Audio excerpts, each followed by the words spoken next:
Water is essential for life. Without water, you simply can't have life. I mean, our bodies are made up of more than 70% of water. I mean, that's an important fact, you know.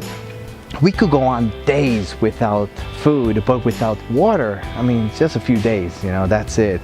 I mean, we really need water in order to survive. And let's look around our beautiful planet Earth.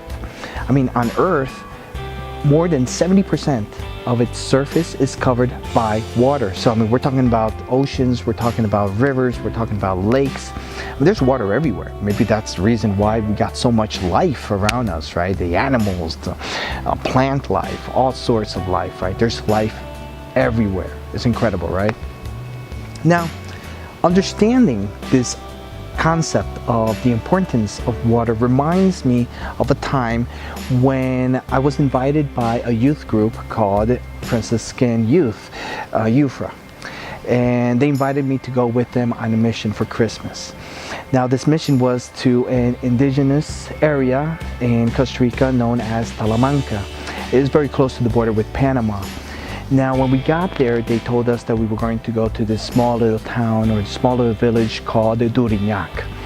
So we went to Durignac, which was pretty tough for me because the people in that area, I mean, they're used to walking in these trails, right, in this very dense forest. And they will do the walk like in 2 hours. It took me more than 5 hours to get there. I mean, it was pretty tough for me. I mean, I'm not much of a hiker, I guess. I don't know. It was pretty tough. But once we got there, I mean, it was a beautiful experience, really, because I mean, we got to share with all these families that lived in that village, the children there. It was great. We took food and clothing and toys, even, right, as gifts for the kids. And we would do all these games and these activities for the kids.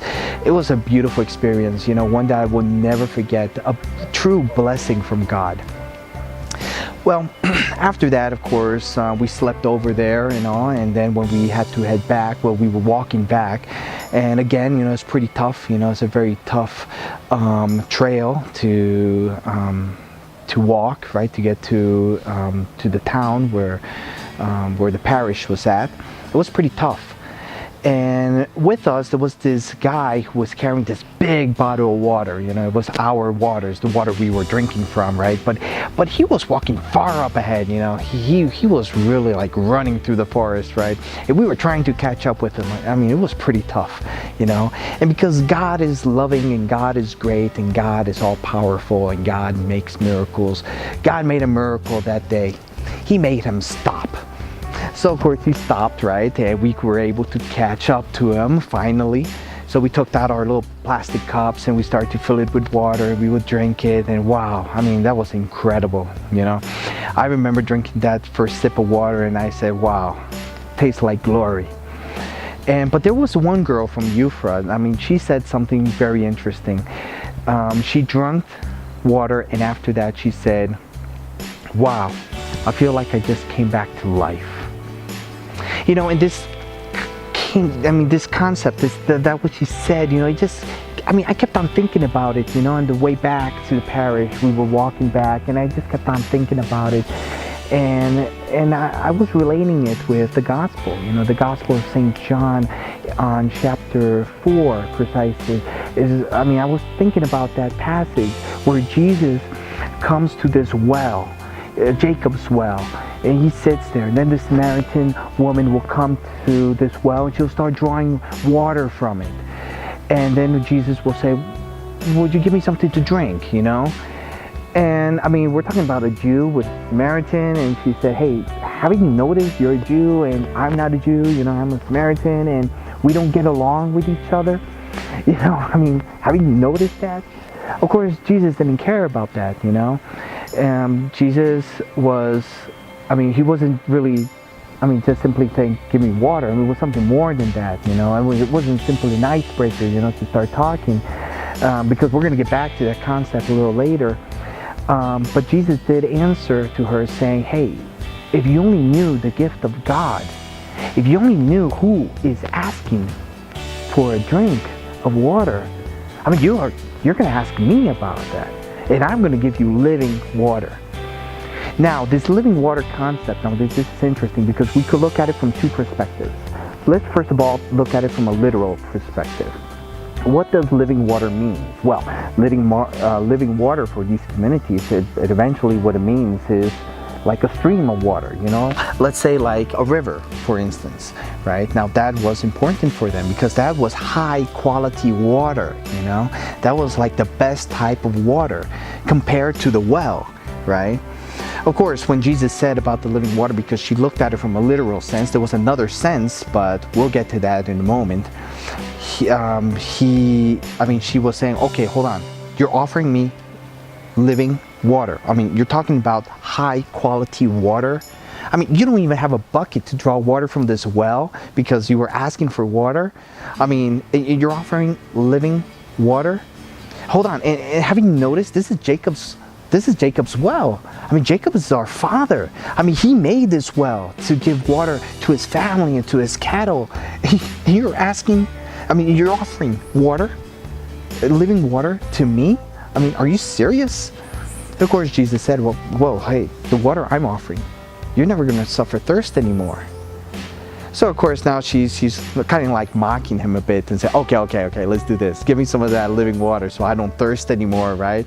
I don't have to come back to the well, right? It's kind of like joking around with him. And Jesus said, well, yeah, I could offer this type of water. Hey, go back to your house, talk to your husband, right, about that, and come back. And she said, well, I don't have a husband. And he said, you're right, because you had 5 already. And this man who you're with, he's not your husband. So she finally noticed, oh, hold on, you're a prophet here, right? So, I mean, this is interesting because they continue with that dialogue. And at the end, he finally says that he's the Messiah that they are expecting.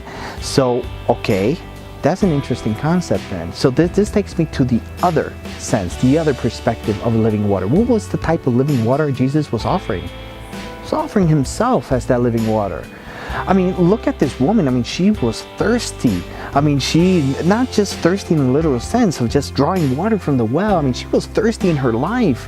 Her life, there was a lack of meaning, a lack of satisfaction in her life. Look at it. She had 5 husbands. And after that, after those 5 husbands, she's with someone else, right? Maybe she has a lack of love. I don't know. Something was missing in her life without a doubt, and Jesus was offering that living water, right? So definitely something was missing. But let's put her aside a moment. Let's talk about us. Let's talk about you and me. Let's talk about our thirst in life, you know. In our society, there are all sorts of thirst, you know. And people think that they could satisfy their thirst with whatever the society offers. So let's talk about power, about money, about material things, you know. How people desperately go to a store to get the latest cell phone or to get the latest TV, right? With 4K and all that great stuff, right? That technology has to offer. But they think that their happiness, that to satisfy their thirst depends on these material things. Or let's talk about other things like addictions, for instance, like drinking alcohol, you know, or also taking drugs, for instance, or smoking, or pornography, or prostitution, or even having an affair, right? And if we're married and all, I mean, we could be even having an affair, right? I mean, all of this is a reflection of that thirst. You know, we have a lack of something, right? People think that because they're sad, they could take drugs. And they take these drugs and then, yeah, suddenly they feel happy. They feel good. But then, afterwards, they're going to feel bad again. They're going to feel sadness. They're going to feel that emptiness in them. So what's going to happen? Then they're going to look for more drugs. Then they're going to continue with that. And then they're going to get this addiction. And they're never going to find how they're going to satisfy that thirst ever, because they haven't noticed that to satisfy their thirst, they need Jesus in their life. They need God in their life. It's that simple. I mean, Saint Augustine was very clear, right, when he said, I mean, we belong to the Lord, right? And our hearts will be without rest until we finally find rest in the Lord. It's that simple. You know, until we could finally rest in the Lord. I mean, only then we could be satisfied in our lives. No more thirst. I mean, it's that simple. But it's just our thirst, because remember what I mentioned just a moment ago. You know, there's another aspect of all of this. You know, Jesus was asking for a drink. You know, is Jesus thirsty? Or was it just an icebreaker to start a conversation? No, I mean, Jesus was thirsty, or still thirsty even, you could say. Thirsty? Why? Jesus thirsty? Of course. He's thirsty. Thirsty for our salvation. He wants us to be close to Him, close to God. That is Jesus' objective. Jesus is thirsty too. So, going back to our thirst, to that spiritual thirst, let's not look at satisfying our thirst with things that don't give meaning to our life. Things that could probably even destroy us mentally, physically, and even spiritually. Let's look for the only one that could give us that true living water. The only one that could really satisfy our thirst in life, that give meaning to our life. Jesus Christ. He is that living water.